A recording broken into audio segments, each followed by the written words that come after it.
नमस्ते दोस्तों, स्वागत है आपका जियान गंगा यूट्यूब में।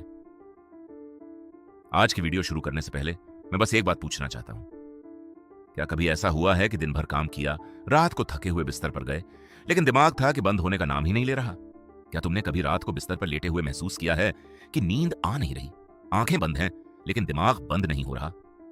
वो पुरानी बात जो 3 साल पहले हुई थी, वो गलती जो तुमने किसी के सामने की थी, वो इंसान जिसने तुम्हें हर्ट किया था, सब कुछ फिर से रिप्ले होने लगता है, जैसे दिमाग एक ब्रोकन रिकॉर्ड बन गया हो। अगर यही होता है तुम्हारे साथ, तो आज की यह वीडियो सिर्फ तुम्हारे लिए है, क्योंकि आज हम बात करेंगे ओवर थिंकिंग की, उस साइलेंट किलर की जो तुम्हारी खुशी, तुम्हारी नींद और तुम्हारा वक्त तीनों चुरा लेती है। ओवर थिंकिंग का मतलब सिर्फ ज्यादा सोचना नहीं होता। ओवर थिंकिंग का मतलब होता है उन चीजों के बारे में सोचते रहना जो हो चुकी हैं और बदली नहीं जा सकती, या उन चीजों के बारे में जो हुई ही नहीं है और शायद कभी होंगी भी नहीं। एक स्टडी में पाया गया कि 73% यंग एडल्ट्स रेगुलरली ओवरथिंक करते हैं, लेकिन सबसे स्केरी बात यह है, इनमें से ज्यादातर लोगों को पता भी नहीं होता कि वो ओवरथिंक कर रहे हैं। वो इसे प्लानिंग कहते हैं, वो इसे एनालिसिस कहते हैं, वो इसे रिस्पॉन्सिबल थिंकिंग कहते हैं।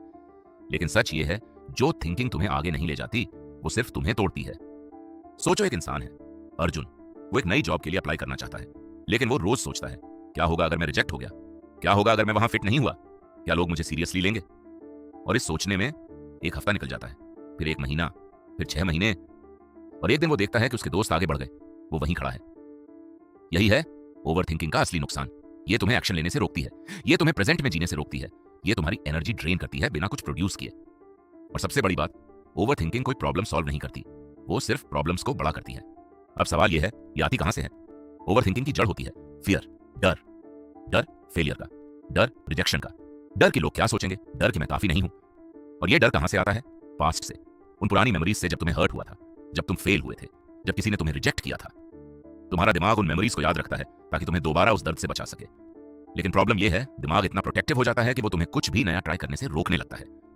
वो तुम्हारी रक्षा नहीं कर रहा, वो तुम्हें कैद कर रहा है। अब बात करते हैं सॉल्यूशन की, क्योंकि प्रॉब्लम जानना काफी नहीं, बदलाव एक्शन से आता है। स्टेप 1, नोटिस करो जब भी तुम्हारा दिमाग स्पाइरल करने लगे, एक काम करो, रुको और खुद से पूछो, क्या यह थॉट मुझे कुछ बेटर करने में हेल्प कर रही है?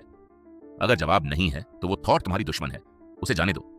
स्टेप 2, प्रेजेंट में आओ। ओवरथिंकिंग हमेशा या तो पास्ट में होती है या फ्यूचर में, प्रेजेंट में कभी नहीं। तो जब भी दिमाग भटके, 5 चीजें देखो जो तुम्हारे सामने हैं, 4 चीजें छुओ, 3 आवाजें सुनो। ये सिंपल लगता है, लेकिन ये तुम्हारे दिमाग को वापस प्रेजेंट में लाता है। Step 3, 5 minute rule. जब कोई प्रॉब्लम हो, खुद को सिर्फ 5 मिनट दो उसके बारे में सोचने के लिए।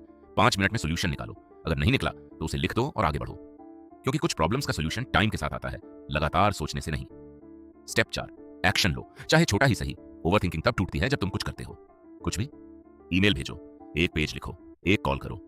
इम्परफेक्ट एक्शन परफेक्ट प्लानिंग से हमेशा बेहतर होता है। सुनो, मैं जानता हूं ये इजी नहीं है। ओवरथिंकिंग एक हैबिट है, और हैबिट्स रातों रात नहीं टूटती। लेकिन हर बार जब तुम उस स्पाइरल को नोटिस करते हो और खुद को वापस खींचते हो, तुम थोड़े और स्ट्रांग होते हो। तुम्हारी लाइफ उन चीजों से नहीं बनती जो तुम्हारे साथ हुई हैं। तुम्हारी लाइफ बनती है उन चॉइसेस से जो तुम आज करते हो। तो आज से एक चॉइस करो, अपने दिमाग को रूल मत करने दो, तुम उसे रूल करो। अगर इस वीडियो ने तुम्हें कुछ फील कराया तो कमेंट में लिखो, मैं आज से ओवरथिंक नहीं करूंगा। लाइक करो, शेयर करो किसी ऐसे इंसान के साथ जिसे ये सुनना जरूरी है, और सब्सक्राइब करो, क्योंकि ऐसी लाइफ चेंजिंग वीडियोस हम रोज लाते हैं। मिलते हैं अगली वीडियो में, तब तक जीते रहो, बढ़ते रहो।